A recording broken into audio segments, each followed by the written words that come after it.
that even mean, Bowers Game Corner? Ahoy there, YouTube! I'm back again for another episode of Skip the Rules, and today we're skipping the rules for Grinch Grow Your Heart card game from Funko Games. It's for 2 to 6 players, age is 6+, and the first thing you're going to want to do is find a pen or a pencil for helping keep track of score. Then you're going to shuffle up all these red back Grinch cards, put them in the center, and then make sure the oldest player gets the Grinch tile and the 4 and 5 of hearts to start the game. They will be the first Grinch. Now, you're going to play over a certain number of rounds, and that number of rounds is right here. It depends on your player count, but the general rule of thumb is that everyone will have the same number of turns being the Grinch, because from round to round, different players will get to be the Grinch. Now, I'm going to set up a 3-player version of the game, which means every single round we will have 1 Grinch and 2 people playing as the Who. In a 4-player game, there would be 3 Who and 1 Grinch, and so on and so forth. Whenever you're ready to start a round, you're going to shuffle up all those Grinch cards, and you're going to deal 2 cards to every single player. So we got ourselves that 3-player game set up. You may look at your cards, but keep them secret from everyone else. Now, starting with the player to the left of the Grinch, all the Who's are going to take their turns, and they can take their turns at the same time. And on your turn, it's really simple what you're going to do when you're a Who. You're going to draw 2 cards, and then from those 2 cards, all the Who players will look at their 2 cards and then put 1 into their own separate discard pile, and then put the other 1 into their hand for scoring later on. And don't worry, I'll explain why you would or wouldn't keep cards a little bit later when we get into the scoring, but right now I'm just trying to show you what's going to happen on a turn. So the other Who would also do the same thing. They draw 2 cards. They might keep this one and put this one into their own personal discard pile, and eventually it's going to get around back to the Grinch.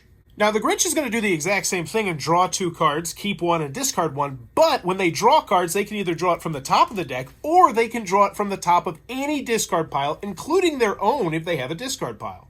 So let's say the Grinch, for whatever reason, wanted that 5, they might draw this card, and then they might draw the top card from this pile. They'd keep the 5 in their hand, and then they'd put the 1 into their discard pile face up like so.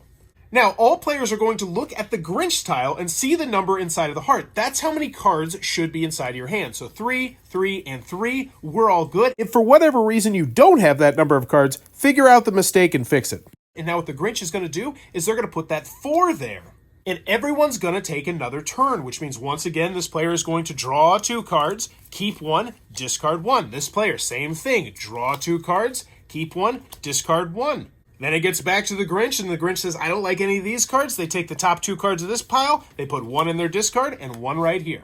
Everyone checks to make sure they have 4 cards in their hand, and then you place the 5 on there, and you do it 1 last time. Everyone should have 5 cards in their hand, and now we move on to the scoring phase. And now when we move on to scoring, it's really quite simple. Each player is going to look at their 5-card hand, not including their discard pile, and decide which one category they want to score points for this round. So first, Reeves is really quite simple. You tally up all the greenback Reeve cards you have. So this one would be worth 6 points, and if we had this, it would be worth an additional 3 points, so we'd have 9 points right there. Likewise, in the noise category, you would tally up all your yellow-backed cards, which will have the horn on top. It works the exact same for ornament cards and present cards as well. So when you get to rainbow, it's the highest of each color, and it's really quite simple. Let's pretend that this was our hand. We would score 6 points for this green, 6 points for this blue, 2 points for this pink, and then 3 points for this yellow, and we wouldn't score anything for this other yellow. So our grand total would be 17 points, plus any bonus modifiers, which we'll talk about in a second. The next way to score is match number, which is really quite simple. If you can have 3 of the same number, you'll score 10 points. 4 of the same number, you'll score 20 points. And 5, you'll score 30 points. The last way to score is run in order, which is if you have 4 numbers in a row, and they don't have to start with 1, you could do 3, 4, 5, 6, you'll score 15 points. And if you have 5 in a row, you'll score 25 points. The catch with the scoring is you can only score for a category once. So let's say this first player scores 12 on green, this player scores 22 on ornaments, and this player scores 15 right here. So now with our scoring done for this round, we'd set this off to the side, we would shuffle up all of the Grinch cards again, we pass the Grinch tiles and the 2 hearts to the next player on the left, because now this player will be the Grinch, and these 2 players will be the Who. And you play another round like we just talked about. But let's fast forward to the next scoring round. Let's pretend we're about ready to write down the scores. So the first player can no longer score Reeves anymore, the second player can no longer score ornaments, and the third player can no longer score run in order, which means every time you score, you have to score for a different category, and as the game progresses, it's going to be slightly more difficult to score, Now, the only thing I haven't talked about yet in the game are the bonus cards, which will have these symbols on the bottom right-hand corner, and the symbology is really quite simple. This card is still a perfectly normal yellow 2. But at the end of the round, if you have any other blue present, you will gain 5 points. So right now, no matter what else I do on scoring, this is going to be worth 5 points.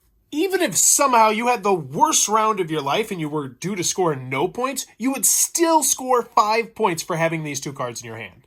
The plus 10 bonus cards work the exact same way as well. So for this one, you would need 3 greens in your hand at the end of the round. And for this one, you would need 3 yellows in your hand at the end of the round to score 10 additional bonus points. And if you only have 2, well, tough cookies. This would be worth no bonus points. Once you've completed your final round, you're going to tally up the scores from all the different rounds together, and whoever has the most points will be the winner of Grinch Grow Your Heart card game, and if there's a tie, the players share the victory. But that is how to play Grinch Grow Your Heart card game. If this helped you out, please give this video a like, and in the comments below, let me know where I helped you out at. And as always, thanks for your time, YouTube.